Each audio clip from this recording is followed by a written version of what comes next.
wasaaradda diinta iyo waqaafta Jamhuuriyadda Soomaaliland Sheekh Albani oo halkan oo ah xarunta wasaaradda diinta iyo waqaafta Soomaaliland warbaahinta kula hadlayay ayaa markii ugu horeysay shaaca ka qaaday in aanay berito loo ahayn soon isla markaasna bisha la dhameystiri doono soddonkeeda oo sida wasiirka diinta iyo waqaafta Soomaaliland sheegay wasiirku arrimahaasi ka hadlaya waxa hadaladiisii ka mid ahaa waxa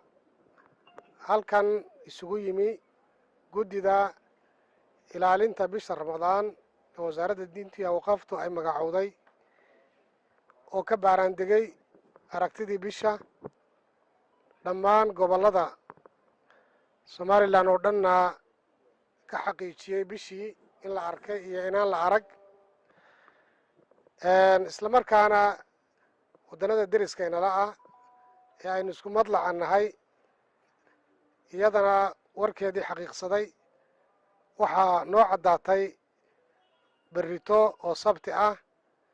inay tahay maalintii bisha Ramadaan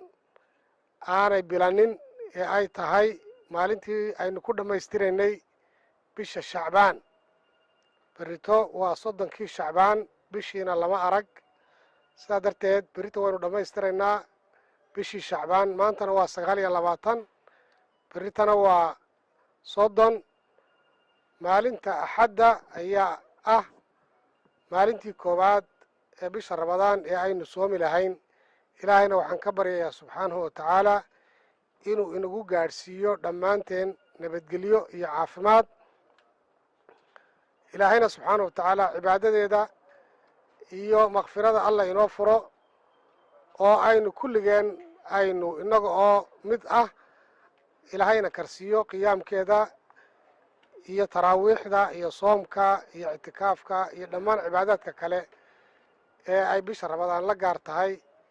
waa mahadsantihiin السلام عليكم ورحمة الله وبركاته. ساعات وسير مقعي خضر قولي وعن قصة تلفزيون قناة سوماليلاند راديو ورقيسبة إذنكو كوزارة دهان يتسوحي جنسان إن أي رمضان أنا هين. وعن سوحي جنا بيش رمضان نبي عليه الصلاة والسلام وحول يصوموا لرؤيته وأفطروا لرؤيته. أركتكو صوم أركتنا كو أفرا